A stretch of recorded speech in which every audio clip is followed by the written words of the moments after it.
liberté des médias.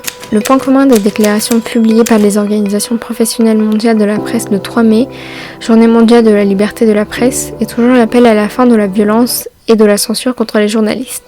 Cependant, cet appel n'ayant pas reçu de réponse adéquate, deux éléments indispensables de la démocratie, la liberté d'expression et de pensée, le droit d'accès à l'information publique sont violés. La vie des États démocratiques dépend de la liberté des médias. Les journalistes, défenseurs inconditionnels de la liberté d'expression, veillent à ce que l'État soit responsable devant le public. Les membres de la presse font des recherches, écrivent et rendent des comptes au nom du public. Ils sont les porte-parole du peuple et non des pouvoirs en place.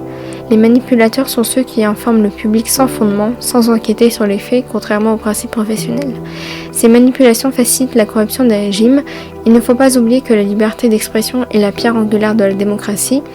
Dans notre monde où les régimes oppressifs se multiplient, l'importance des journalistes qui font correctement leur travail est encore plus grande.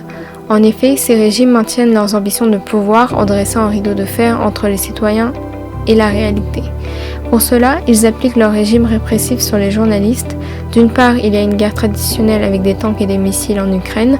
D'autre part, il y a les guerres de désinformation dites hybrides, lancées par la Russie il y a plusieurs mois.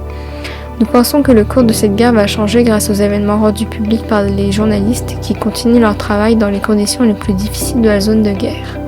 Sans les journalistes qui ne se sont jamais inclinés et qui n'ont pas vendu leurs plumes, nous n'aurions peut-être pas entendu parler de la corruption du pouvoir et des larmes versées dans les pays gouvernés par des régimes autoritaires. Cependant, les journalistes courageux et honorables n'ont jamais rompu leur position malgré les intimidations des régimes. Plus que jamais, nous avons besoin de journalistes dévoués. Nous devons leur apporter tout notre soutien et leur permettre de rechercher la vérité. Les pressions et les menaces dont ils font l'objet vont à l'encontre de l'accès de la société à l'information, de sa capacité à demander des comptes et de ses droits et libertés en général. Considérant que le journalisme n'est pas seulement une profession, mais un reflet de la responsabilité sociale et de la dignité humaine, nous invitons les acteurs locaux, nationaux et internationaux à préparer cet environnement. Nous demandons la libération inconditionnelle des journalistes derrière les barreaux dans différentes géographies et l'abrogation des lois qui criminalisent la liberté de penser.